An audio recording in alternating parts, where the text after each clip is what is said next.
Yeah, I think we have a real problem with the markets. I've been saying that, Steve. I've been saying that for about a couple of years now. In articles and whatever. I keep things pretty well hedged, but I have a very big hedge on now.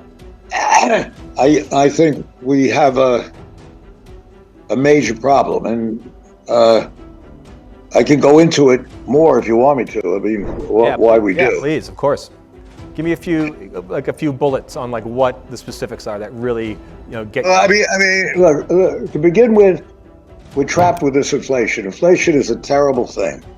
It's what brings down hegemonies. And you look at things simplistically. I look at it just very simplistically. That's where, if you can do that and sort of understand the markets that way, you should be successful over a long period of time.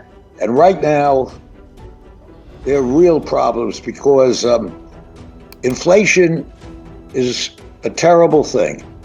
And once you have it, it's almost like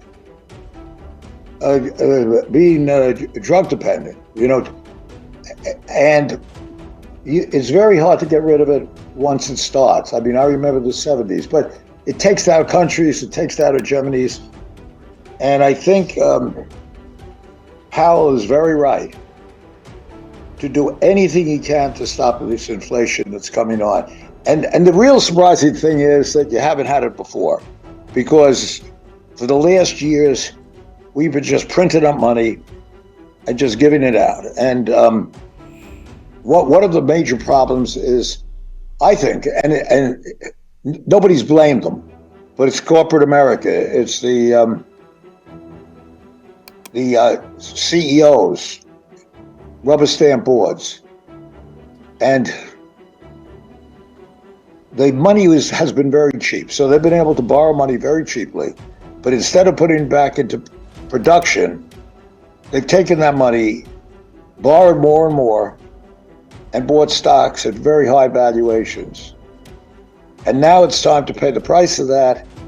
So you'll have more and more debt coming due or interest rates to pay at higher prices. And that is a problem as far as earnings are concerned. And aside from that, household net worth, I would say median household net worth is really non-existent in this country. So half the households have no net worth. And the other half, except for the very top 10%, I think are very concerned about what's happening. And they're looking at their net worth, which is the market and their homes. And you have to be very concerned about that. Yeah, Carl, eventually, I'm sorry. Go ahead. Yeah, in this kind of high inflation environment, you've been through, many decades, ups and downs. How does this environment affect what you do and how you play the game right now? Well, we're very hedged, and as far as I'm concerned, short the S&P and short different companies. And what I look for are companies that have some hidden jewel. And that served our purposes. We find a company with hidden jewels that are either not well managed or the boards are rubber stamping too much debt or whatever. And we get it on those boards. And eventually, sometimes you have to replace the CEO. And a lot of these companies are doing well. So you take CVI, our refinery. Our refinery, I mean, it took years, but it's now actually functioning greatly because we have spent quite a bit of capital in it over the years. We had to save it for going bankrupt. The government, in their great wisdom, with ESG, made refineries very difficult to make a profit. So a large number of small refineries went out of business. And I won't go into the details, but they penalize refineries and they tell them they don't want them. So unlike almost in any other industry where if you're doing well, you build more, If you're doing well in the widget business, then you build more widget factories. You can't build another refinery. Take CVI, for instance.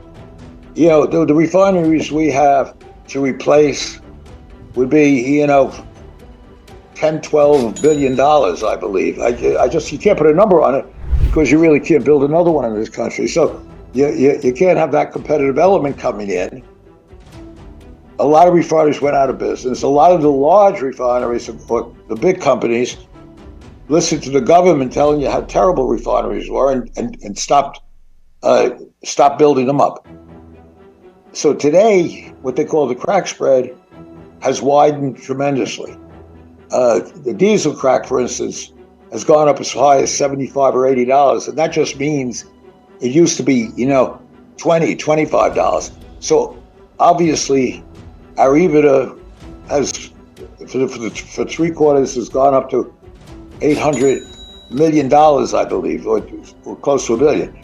But then you can't really come in and say, well, these refineries, should pay more taxes or something, because in the bad times, I must have put $300-400 million in to save that refinery or that 2 refineries when a lot of refineries went out of business.